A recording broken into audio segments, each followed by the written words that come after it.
जो अत्याचार होतोय त्याला वाचा फोडण्यासाठी म्हणून आणि भविष्यात हिंदुस्थानवर अशी वेळ यावी नाही म्हणून आपण सर्वजण हा जनजागृतीचा जागर या ठिकाणी मांडलेला आहे। या आजच्या आंदोलनासाठी विश्व हिंदू परिषदेच्या नेतृत्वाखाली हे आंदोलन जरी होत असलं तरी सकल हिंदू समाज, विविध संस्था, संघटनांचे, अनेक हिंदुत्ववादी संघटनांचे कार्यकर्ते, पदाधिकारी या आंदोलनाला उत्स्फूर्तपणे कोणालाही फोन न करता जसा जसा ज्याला ज्याला निरोप मिळालाय त्या सर्व अधिकारी आणि कार्यकर्ते या ठिकाणी उपस्थित राहिलेले असतील। आपल्या सर्वांना ज्ञात आहे की बांगलादेशमध्ये केवळ हिंदूच नाही तर बौद्ध असतील, शीख समाज असेल, या आपल्या इतर धर्माच्याही लोकांवर अन्याय अत्याचार त्या ठिकाणी होतोय आणि त्याला वाचा फोडण्यासाठी म्हणून आपण या ठिकाणी उपस्थित आहोत। तरी मी जे जे या ठिकाणी हिंदुत्ववादी संघटनांचे पदाधिकारी, कार्यकर्ते उपस्थित राहिले असतील, ज्यांना कुणाला निषेध नोंदवायचा आहे त्यांनी कृपया माहिती संपर्क साधून सर्वप्रथम आपलं नाव या ठिकाणी मागं नोंद करायचंय आणि जसा वेळ असेल त्या वेळेनुसारच आपल्याला या ठिकाणी बोलण्याची संधी दिली जाईल। तर सर्वप्रथम मी आता भारतीय जनता पक्षाचे माजी सत्तारूढ पक्षनेते नामदेवरावजी ढाके यांना विनंती करतो की आपण या ठिकाणी आपला निषेध नोंदवायचा।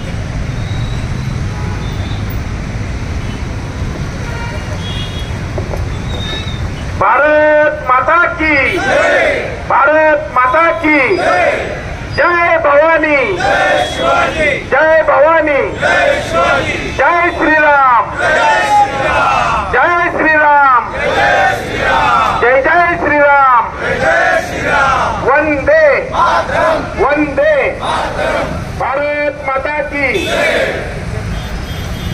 आपण गेल्या अनेक दिवसापासून आपल्या हिंदू बांधवांवरती बांगलादेशामध्ये कशा प्रकारचे अत्याचार होत आहेत, हिंदू बांधव भगिनी आपले देवस्थानामधले असणारे पुजारी किंवा संत महंतांच्या वरती कशा पद्धतीनं अमानुष त्या ठिकाणी कृत्य केले जात आहेत, आपल्या हिंदू महिलांच्या वरती कशा पद्धतीनं अमानुष कृत्य केले जात आहेत बांगलादेशमध्ये। आणि सगळ्यात अतिशय निंदनीय आणि आपल्या सगळ्या हिंदू बांधवांना त्या ठिकाणी लक्षात आलं पाहिजे की बांगलादेशामध्ये आपल्या महिला भगिनींच्या, हिंदू महिला भगिनींवरती अत्याचार केले जात आहेत आणि अशा प्रकारचे, तसेच गोमातेला त्या ठिकाणी मारलं जात आहे, गोमातेची हत्या केली जाते, अशा अनेक वाईट कृत्य या बांगलादेशामध्ये हिंदूंच्या संदर्भामध्ये हिंदूंवरती केले जात आहेत। खरं म्हणजे प्रथमतः मी हे जे काय अमानुष कृत्य बांगलादेशामध्ये चाललेलं आहे आणि हिंदूंच्या वरती विशेष करून चाललेलं आहे त्या अमानुष कृत्याचा बांगलादेश मध्ये असणाऱ्या हिंदूंच्या अत्याचाराच्या संदर्भामध्ये प्रथमतः मी निषेध व्यक्त करतो।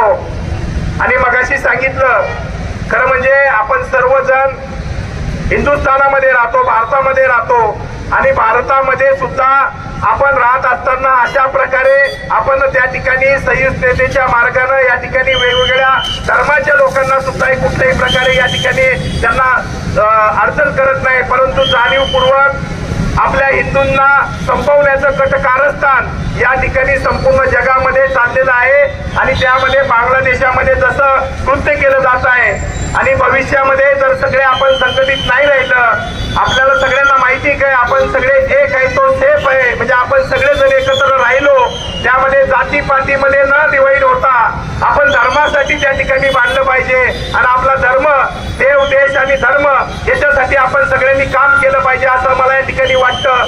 खरं म्हणजे आपण या प्रकारचं वेगवेगळ्या पद्धतीनं या ठिकाणी निदर्शनं त्या ठिकाणी केलेलं आहे। सरकारच्या माध्यमातून, वेगवेगळ्या संघटनांच्या माध्यमातून सरकार दप्तरी सुद्धा आपल्या वेगवेगळ्या मूक मोर्चा असेल किंवा आपला असं निदर्शन असेल या संदर्भामध्ये लेखी निवेदन जाणार आहे।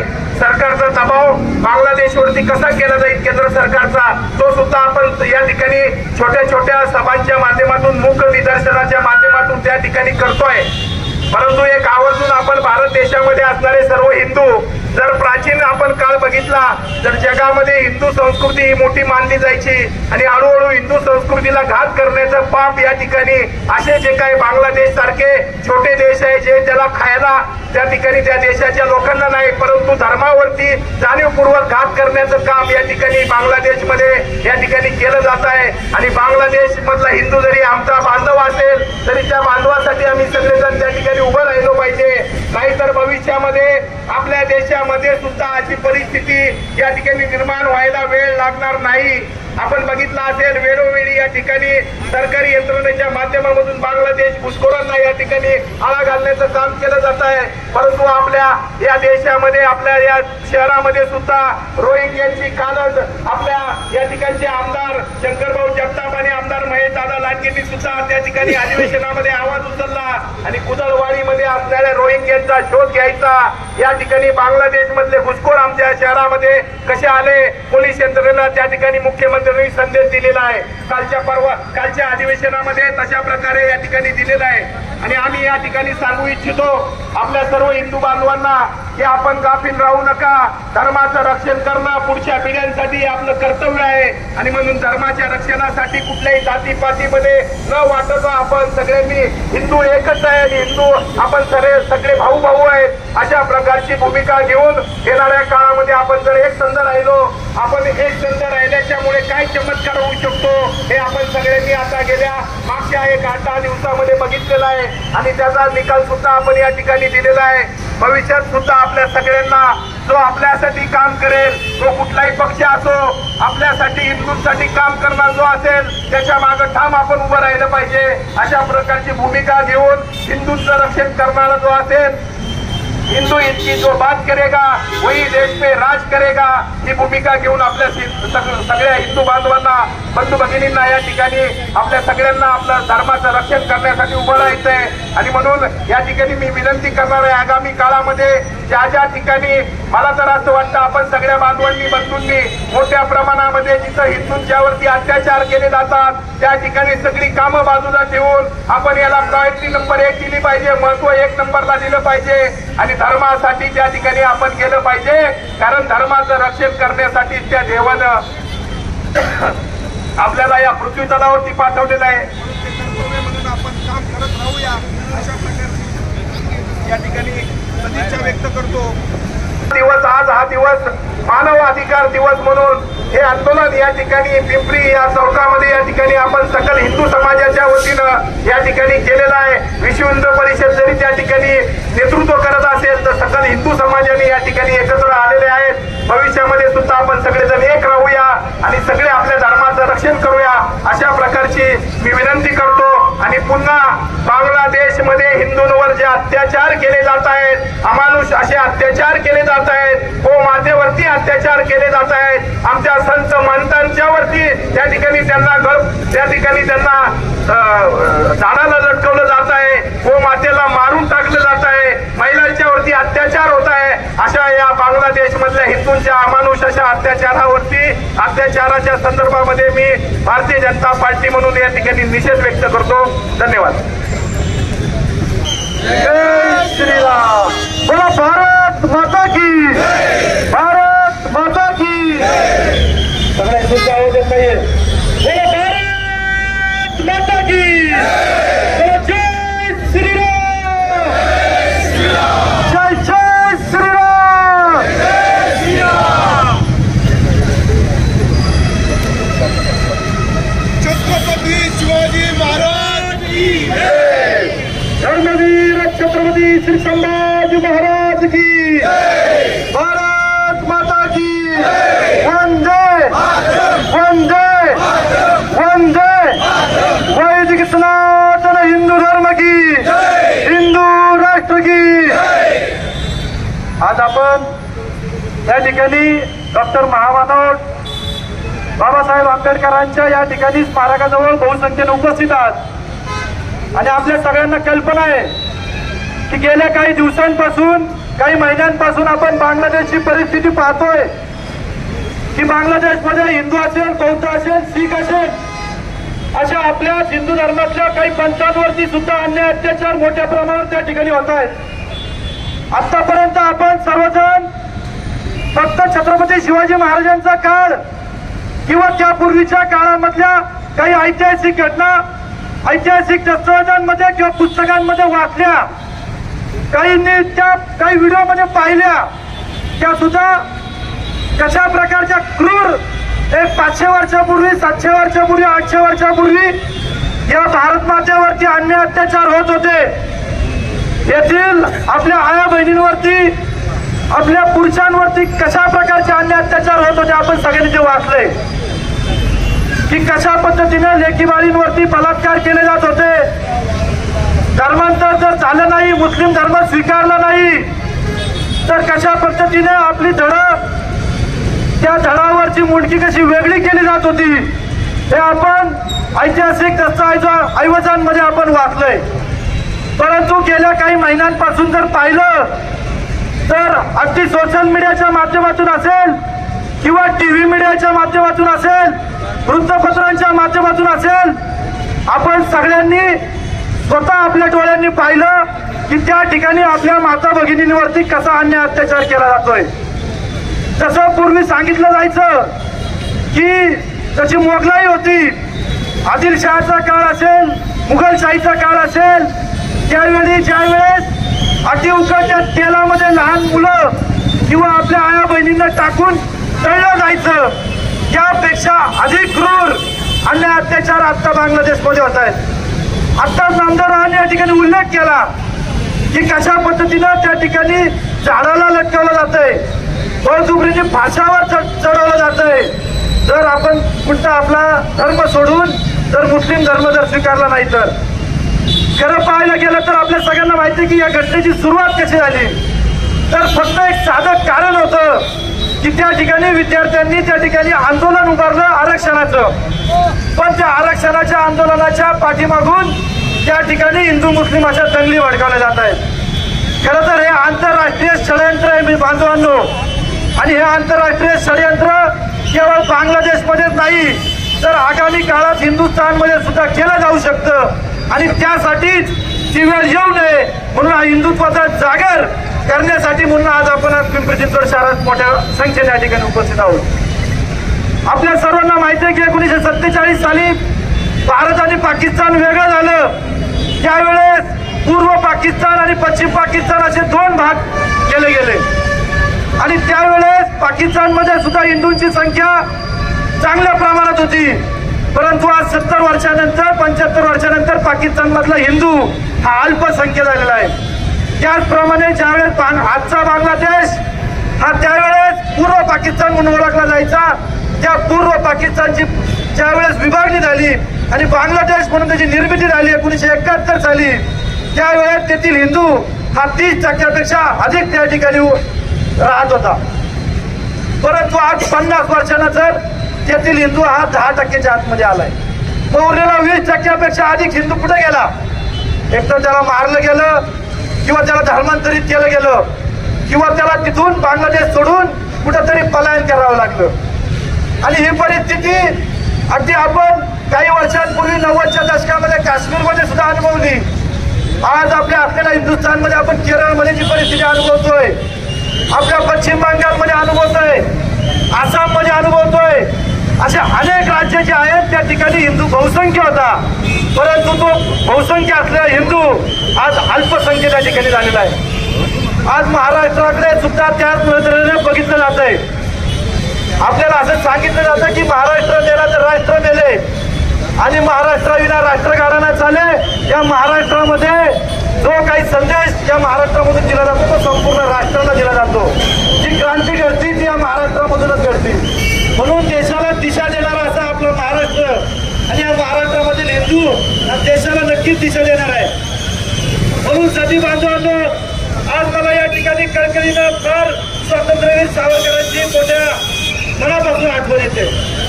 स्वातंत्र्यवीर सावरकरांनी आपल्या स्वातंत्र्याच्या आधी सांगितलेलं होतं की अनेक वेळा खाजगीमध्ये पण सांगितलं आणि जाहीर भाषणांमध्ये सुद्धा आंदोलनांच्या माध्यमातून सांगितलं. आज पुन्हा एकदा सांगतो, स्वातंत्र्यवीर सावरकरांचं म्हणणं होतं स्वातंत्र्याच्या अगोदर आंदोलन या ठिकाणी तरुणाई मोठ्या प्रमाणावर उपस्थित दिसते.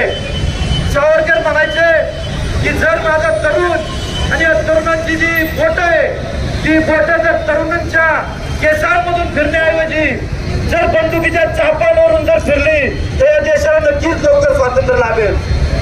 परंतु आज संविधान आपण मानणारे सर्व आहोत. आज मानवाधिकार हा दिन आहे. आज खरं तर आपल्याला बंदुकीच्या चापांवरून बोटं फिरवण्याची गरज नाही.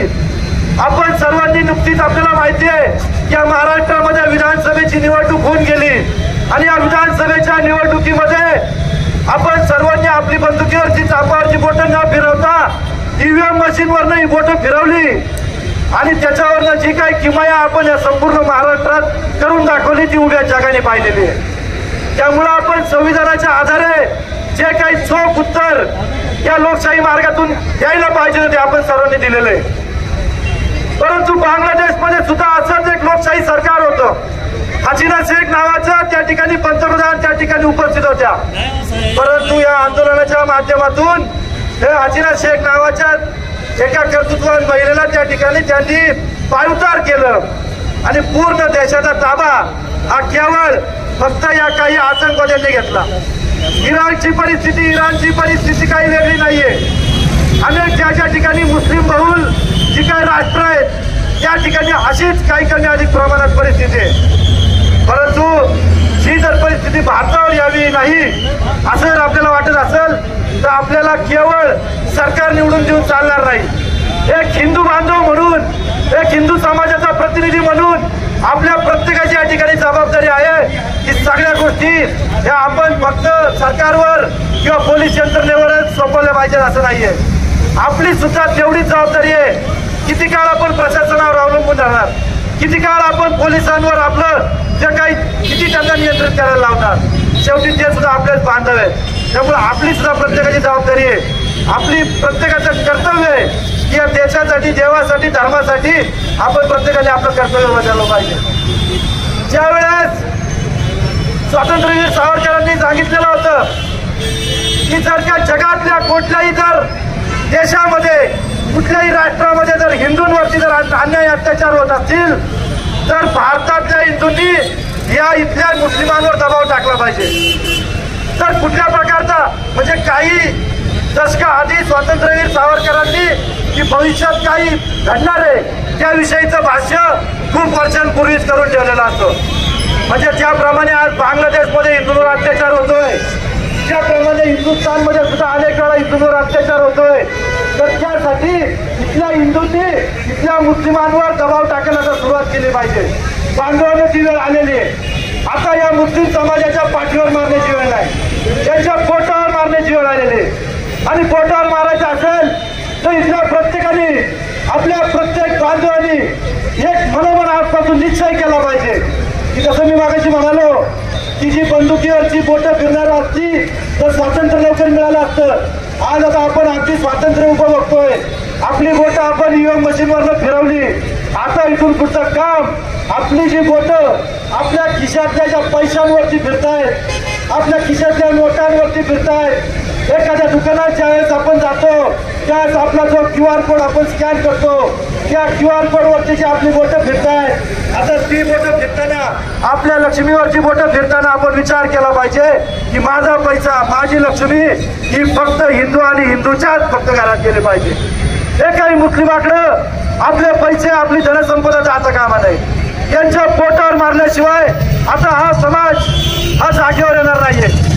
त्यामुळं अगदी बिनदिक्कतपणे प्रत्येक हिंदूंनी आज निश्चय केला पाहिजे की माझ्या पैसे माझा व्यवहार हा फक्त हिंदूशीच असेल. ज्याच्या कपाळी भगवा टिळा असेल त्याच्याशीच मी व्यवहार करेन. आणि जे आज मी अनुभवलं जे आज मी भोगतोय किंवा मी आज जे करणार आहे ते सगळ्यांनी माझ्या बांधवांनी आज 100 कोटी हिंदूंपर्यंत हा संदेश केला पाहिजे. त्यामुळे बांधवांनो आज मी पुन्हा पुन्हा आपल्या सर्वांना विनंती करतो हीच जी वेळ आहे जागृत झालं पाहिजे. आपण लोकशाहीच्या मार्गाने मतदानाच्या माध्यमातून ते दाखवलेलंच आहे पण इथून पुढच्या काळात सुद्धा आपली एकी दाखवली पाहिजे. त्यामुळे पुन्हा एकदा विनंती करतो आणि सांगतो बोलो भारत माता की जय श्रीराम. त्यानंतर आमचे मार्गदर्शक विश्व हिंदू परिषदेचे आमचे प्रांताधिकारी अशोकजी अलमार या ठिकाणी आपला निषेध नोंदवतो. आज संपूर्ण देशभरामध्ये सकल हिंदू समाजाच्या वतीनं समग्र देशभरामध्ये निदर्शनं होत आहेत। बांगलादेशमध्ये जो हिंदूंवर अनन्वित अत्याचार चालू झालेला आहे, आज तिथले हिंदू अक्षरशः जीव मोठीत घेऊन पळत आहेत। आया बहिणींवरती अत्याचार होत आहेत। कुठल्याही देशामध्ये अशी परिस्थिती एखाद्या अल्पसंख्याक समाजावर येऊ नये इतकी बिकट अवस्था आज बांगलादेशमध्ये हिंदूंची झालेली आहे। मंदिरं तोडली जात आहेत। एक बाबरी ढाचा जो वादग्रस्त होता त्याला कुठे हात लागला, संबंध जगामध्ये अकांड तांडव माजलं होतं, पण आज हजारो मंदिरं बांगलादेशामध्ये तोडली गेली, त्याचा कुठेही आज जगभरामध्ये निषेध होताना दिसत नाहीये। आज या हिंदुस्थानमधला हिंदू जर बांगलादेशमधल्या हिंदूंसाठी लढणार नसेल तर त्याचा उपयोग होणार नाही। आणि म्हणून बांगलादेशमधल्या हिंदूंची लढाई ही तिथल्या बांगलादेशमधल्या एकट्या हिंदूंची लढाई नाहीये। आणि म्हणून बांगलादेशमधल्या हिंदूंनी एक आत्मविश्वास बाळगावा, या देशातला हिंदू हा त्यांच्या बरोबर आहे। एकेकाळी पाकिस्तानची निर्मिती झाली, या पाकिस्तानचे दोन तुकडे करण्यासाठी आमच्याच मिलिटरीने त्या ठिकाणी पुढाकार घेतला आणि दोन देश तयार झाले। आता बांगलादेश ही आमची निर्मिती आहे। आज या ठिकाणी बहुसंख्याक अल्पसंख्याक असलेला हिंदू आज त्या ठिकाणी टक्केवारीमध्ये कमी होत चाललेला आहे। आणि असंच जर त्या ठिकाणी चालू राहिलं तर त्या ठिकाणचा हिंदू संपून जाईल। आणि म्हणून त्या देशातल्या हिंदूंनी जर मागणी केली की हिंदूंना राहण्यासाठी एक वेगळ्या बांगलादेशमध्ये हिंदू राष्ट्राची निर्मिती करावी, तर त्या बांगलादेशमधल्या एका स्वतंत्र हिंदू राष्ट्रासाठी आमच्या देशाने, आमच्या भारत देशाने त्या मागणीला पाठिंबा दिला पाहिजे। इथं सकल 120 कोटी हिंदू समाज त्या मागणीला पाठिंबा देण्यासाठी रस्त्यावर उतरेल, हे मोदी सरकारच्या आम्ही लक्षात आणून इच्छितो। आणि म्हणून बांगलादेशमधील हिंदूंना आमचं आव्हान आहे की त्या ठिकाणी हिंदूंना सुरक्षित राहण्यासाठी एका वेगळ्या देशाची निर्मिती बांगलादेशमध्ये तेथील हिंदूंनी उचलून द्यावी आणि भारत सरकारने त्याला मिलिटरी ऍक्शनने पाठिंबा द्यावा। जर हे असंच चालू राहिलं, जर थांबले नाही तर येणाऱ्या काळामध्ये त्या ठिकाणी पाकिस्तानमध्ये जशी आर्मी घुसवली तशी बांगलादेशमध्ये आपलं सैन्य त्या ठिकाणी घुसवून वेगळ्या हिंदू बांगलादेशाची भूमी आपल्याला मिळवून त्या हिंदूंना द्यावी अशी विश्व हिंदू परिषदेतर्फे सकल हिंदू समाजातर्फे आम्ही या ठिकाणी मागणी करत आहोत। आणि या ठिकाणी आम्ही सकल बांगलादेशमधल्या हिंदूंच्या पाठीमागे खंबीर उभे राहत आहोत आणि त्यांच्या मागणीला आम्ही यापुढच्या काळामध्ये पाठिंबा देत आहोत। आणि केंद्र सरकारला सुद्धा आम्ही जागृत राहण्याचे या ठिकाणी इशारा देत आहोत। आम्ही मुखदर्शक बघून आणि मुखदर्शक राहून बांगलादेशमधल्या हिंदूंचे हाल आम्ही या ठिकाणी बघू शकत नाही। आणि म्हणून लवकरात लवकर केंद्र सरकारने आंतरराष्ट्रीय दबाव आणून तिथला अत्याचार थांबवावा, अन्यथा वेगळ्या हिंदू राष्ट्राची निर्मिती बांगलादेशमधील हिंदूंच्या मागणीनुसार त्या ठिकाणी करावी असं या ठिकाणी आम्ही जाहीर आवाहन करतो आणि या ठिकाणी थांबतो। जय हिंदू राष्ट्र।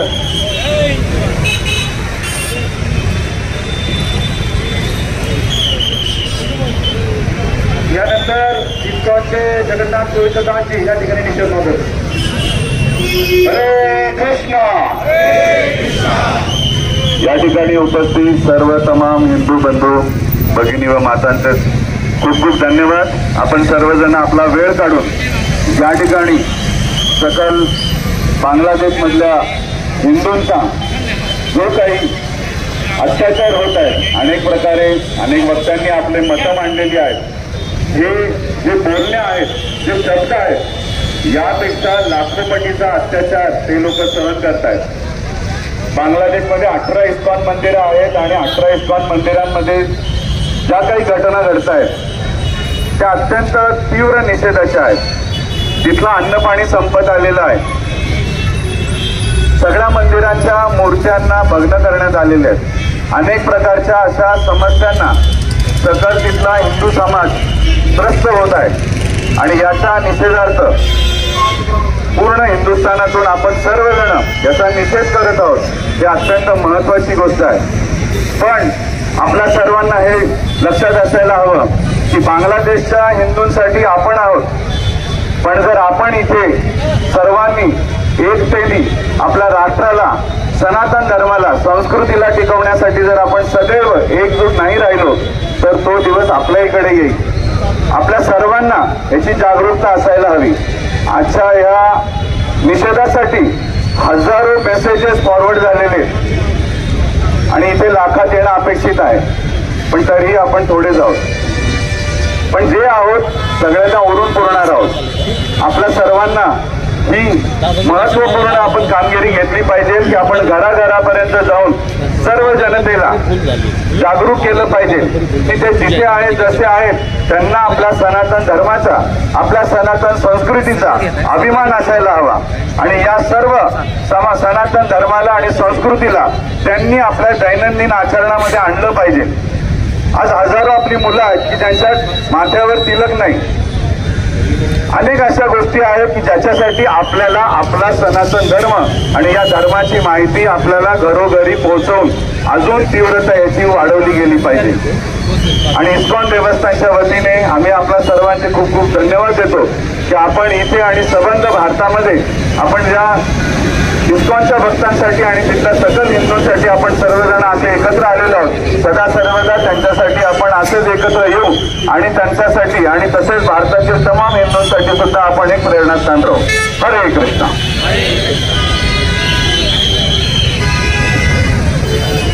यानंतर विधान परिषदेचे आमदार अमित गोरके या ठिकाणी आपला निषेध नोंदवतील.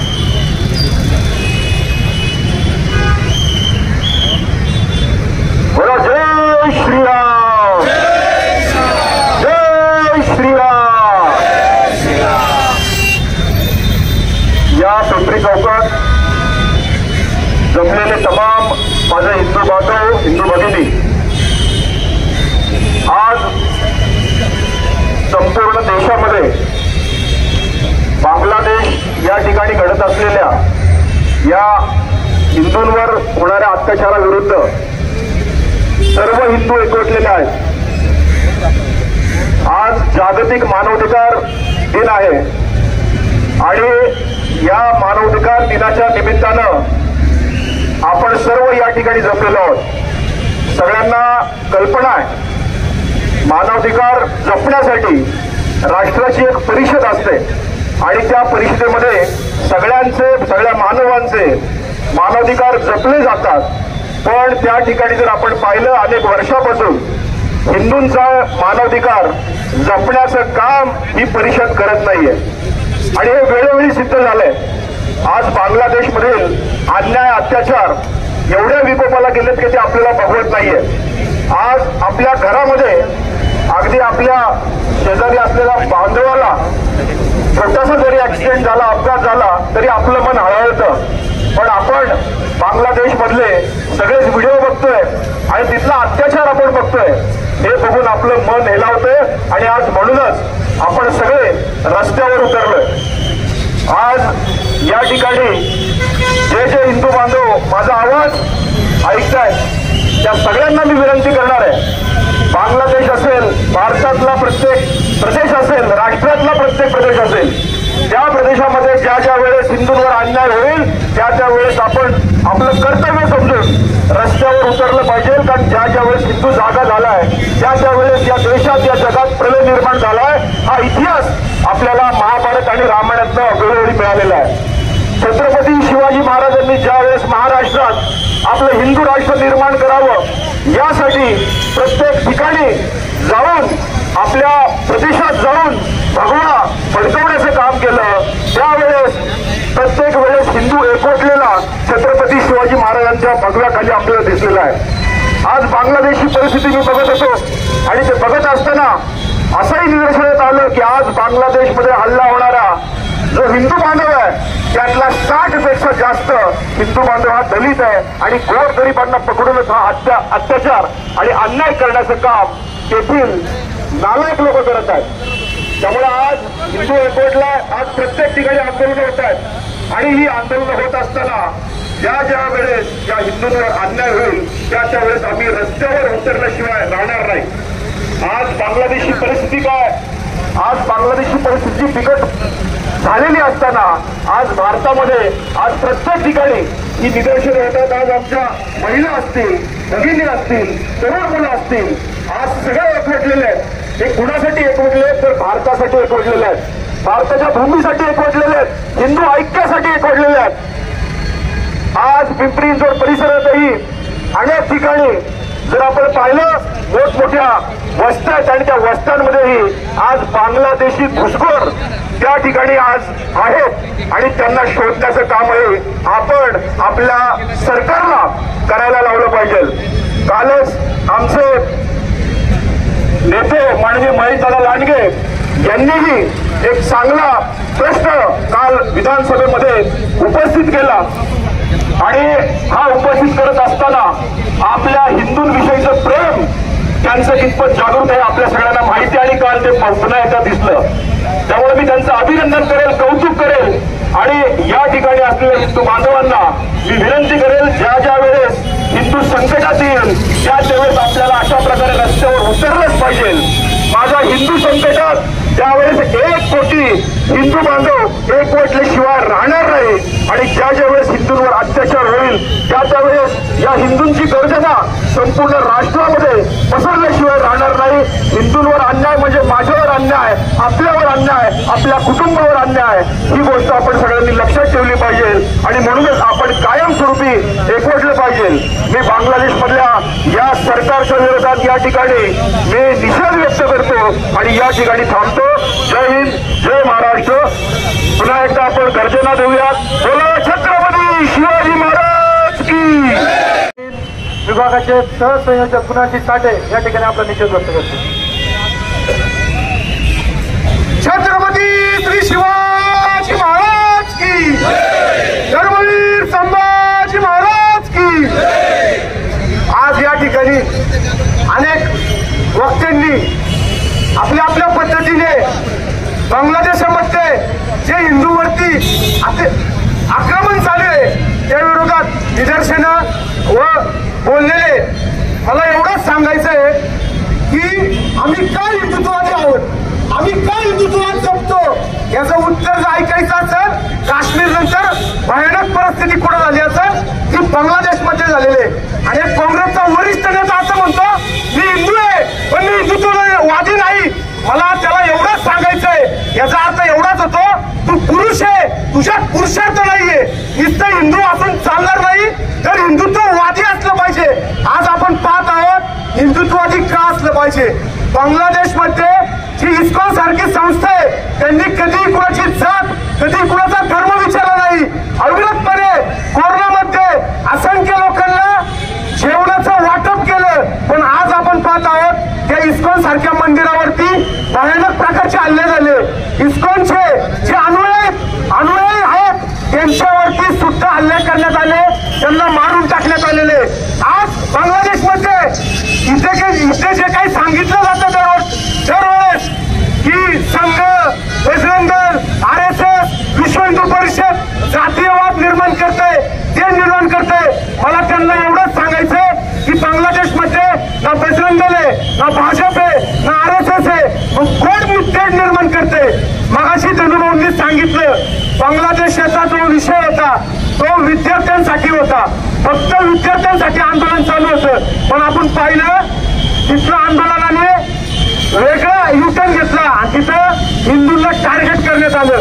तिथल्या ज्या पंतप्रधान होत्या शेख हसीना त्यांना देश सोडून पळून जावं लागलं. आणि अजून एकदा सांगायचं आम्ही काय हिंदुत्वादी आहोत आणि आम्हीच का या देशाचं कल्याण करू शकतो, या विश्वाचं कल्याण करू शकतो. 56 इस्लामिक कंट्री आहेत, 56. पण शेख हसीनाला 56 इस्लामिक कंट्रीमध्ये त्यांना न्याय भेटणार नाही असं त्यांना कळलं आणि एकमेव त्या हिंदुस्थानात सहारा घेण्यासाठी आल्या.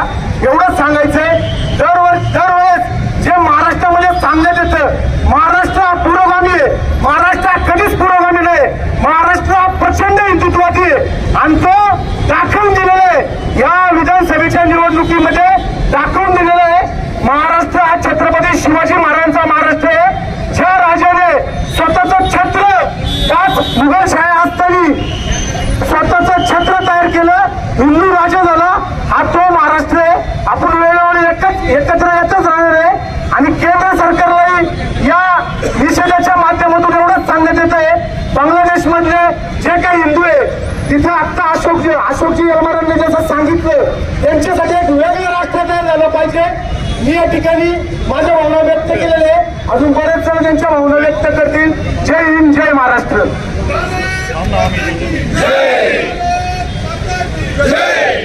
यानंतर पिंपरी चिंचवड शहराचे योग गुरु पतंजली परिवाराचे डॉक्टर अजित जगताप या ठिकाणी आपलं निषेध व्यक्त करतात.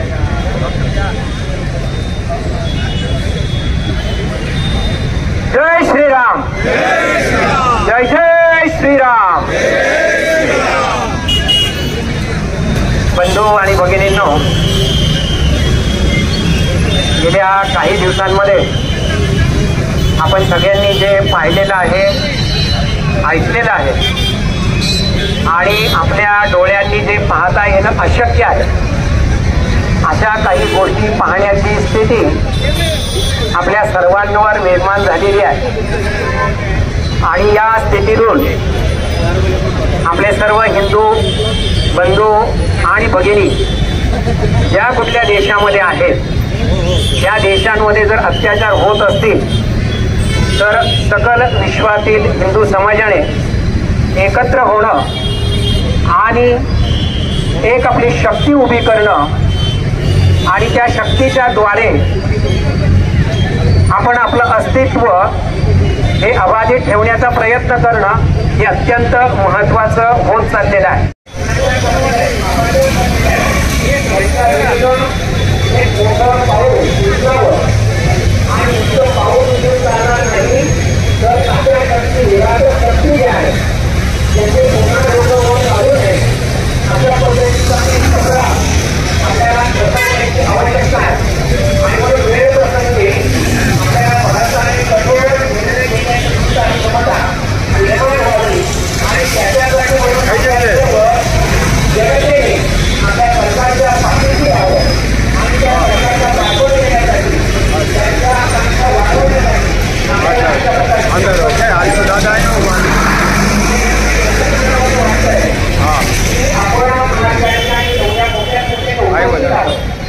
आपण प्रत्येकाने जागरूक राहिलं पाहिजे. आपण ज्या ठिकाणी राहत आहोत त्या ठिकाणी आपल्या इथे हिंदूंवर काही अत्याचार होणार नाही याची सुद्धा आपण खबरदारी घेण्याचा प्रयत्न केला पाहिजे. आज विषयाच्या माध्यमातून, लँड शेअरच्या माध्यमातून, मनी शेअरच्या माध्यमातून, त्याचप्रमाणे वोट शेअरच्या माध्यमातून ही काही षडयंत्र चालू आहे. या षडयंत्रांना प्रत्यक्ष आपल्याला द्यायचं असेल तर आपल्याला हिंदूंचा सुद्धा एक कथा एकत्र ठेवणं हे अत्यंत महत्त्वाचे आहे. आपल्याला एकता करून चालणार नाही.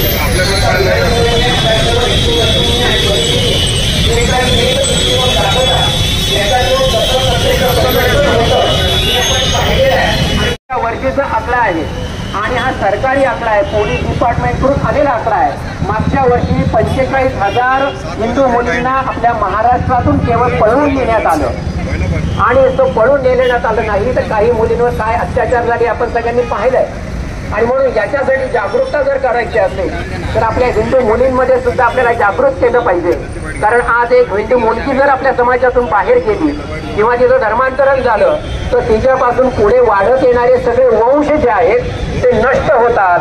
आणि आज आपण ज्या हिंदू धर्मामध्ये जन्माला आलेलो आहोत अशाच आपल्या काही माता भगिनींनी मोगलांच्या काळामध्ये अफजल खानाचा ज्यावेळेसचा अत्याचार असेल, शाहिस्ते खानाची स्वारी ज्यावेळेस असेल, लाख 2 लाख सैन्य त्यावेळेस घेऊन यायचे आणि त्या अत्याचारामधून आपल्या काही पूर्वजांच्या माता भगिनी वाचवल्या आणि त्यांच्या पोटी आपण जन्म घेतला आहे म्हणून आपण स्वतःला हिंदू म्हणून घेत आहोत. आणि म्हणून आपल्या धर्मातली एकही मुलगी परधर्मामध्ये जाणार नाही याच्यासाठी आपल्या हिंदू बांधवांनीच आपल्याला काहीतरी प्रयत्न केला पाहिजे आणि त्या दृष्टिकोनातून पाऊल आपण सगळ्यांनी उचलले पाहिजे. अशा प्रकारचे अन्याय अत्याचार करणारे जे विधर्मी लोक आहेत त्या विधर्मी लोकांना कधीतरी एकदा धडा शिकवण्याचा प्रयत्न आपण केला पाहिजे. शेवटचा एक मुद्दा आपल्या पुढे मी महत्वाचा अत्यंत मांडणार आहे. आज या विधर्मी लोकांमध्ये खुमखुमी का वाढलेली आहे त्याचं जर कारण तुम्ही जर निर्देशन केलं असेल, जर त्याचा थोडासा अभ्यास केला असेल तर या विधर्मी लोकांची लोकसंख्या आता बऱ्यापैकी वाढत चाललेली आहे आणि ते बरोबर रोज कॅल्क्युलेशन करत असतात, रोज गणित करत असतात की आज एवढी संख्या झालेली आहे. आज वक्फ बोर्डाचा प्रश्न असेल, वक्फ बोर्ड 1954 साली स्थापन झालं बंधूंनो, पण तेव्हापासून 2014 पर्यंत नव्हे 2020 पर्यंत त्यांनी कधीही आवाज उठवला नव्हता, कधीही त्यांनी असं काही केलं नव्हतं. परंतु आता त्यांना कॉन्फिडन्स आलेला आहे, त्यांना आत्मविश्वास आलेला आहे की आता आमची लोकसंख्या वाढलेली आहे आणि आता आमची षडयंत्र आम्ही यशस्वी करू शकतो. आणि म्हणून जे तरुण या ठिकाणी हिंदू बंधू आहेत आणि भगिनी आहेत, मी आपल्या सर्वांना अशी विनंती करणार आहे की आपल्याला सुद्धा लोकसंख्या वाढवण्याची आवश्यकता आहे. आणि म्हणून आज आम्हाला 1960 साली हम दो हमारे दोचा नारा दिला गेला. पाळला कुणी? फक्त हिंदूंनी पाळला. 2-3 पिढ्यामध्ये हम दो हमारे दो होते, आता हम दो हमारा एक आणि आत्ताच्या पिढीमध्ये हम दो और हमारा कुछ भी नहीं. ही हिंदूंची परिस्थिती झालेली आहे. आणि म्हणून मी आपल्या तरुणांना विनंती करणार आहे, आमची मंदिरं, मठ, संस्था आपल्या मुलांची काळजी घेण्यासाठी सक्षम आहे. तुम्हाला मुलं सांभाळता येत नसतील तर मंदिरांच्या ताब्यात द्या, परंतु लोकसंख्या आपल्याला अत्यंत महत्वाच्या पद्धतीने वाढवली गेली पाहिजे, तरच हे अन्याय आणि अत्याचार आपल्याला वाचवता येतील आणि त्याच्यातून आपल्याला वाचता येईल. आज आपण एकच मुलगा किंवा मुलगी काढतो, अख्ख्या जगामध्ये बिचारी एकटा आणि एकटीच फिरत असते, तिच्या मदतीला कोणी नसतं आणि अशा याच्यामध्ये ती वाहत जाते. आणि म्हणून आपल्याला यावर सुद्धा अत्यंत महत्वाचा विचार करण्याची आवश्यकता आहे. आज या बांगलादेशमध्ये ज्या चाललेल्या ज्या काही अत्याचार आहे या निमित्ताने आपण एकत्र आलेलो आहोत, परंतु मी असं आपल्याला सर्वांना विनंती करणार आहे, फक्त काही निमित्तानेच आपण एकत्र येऊ नये, तर आपण ज्या ज्या सोसायटीमध्ये राहतो आहोत, ज्या ज्या संस्थेमध्ये आपण राहत आहोत त्या संस्थेमध्ये आपण दर आठवड्याला एकत्र मिलनीकरणाचा कार्यक्रम आयोजित केला पाहिजे. आपल्या प्रत्येक सोसायटीमध्ये हिंदू बंधू आणि भगिनी एकत्र आल्या पाहिजेत. प्रत्येक सोसायटीमध्ये संस्कार वर्ग लहान मुलांसाठी सुरू करा. प्रत्येक सोसायटीमध्ये तरुण मुलं आणि मुलींसाठी कुटुंब प्रबोधनाची कार्यक्रम सुरू करा आणि त्याच्यातून एक मोठं अभियान या हिंदूंना, बंधू बंधुगिनींना एकत्र ठेवण्यासाठी आपण जर करू शकलो तर निश्चितपणाने पुढच्या काही दिवसांमध्ये जे काही षडयंत्र येतील त्यांना आपल्याला सशस्त्र अशा पद्धतीने आपल्याला उत्तर देता आलं पाहिजे.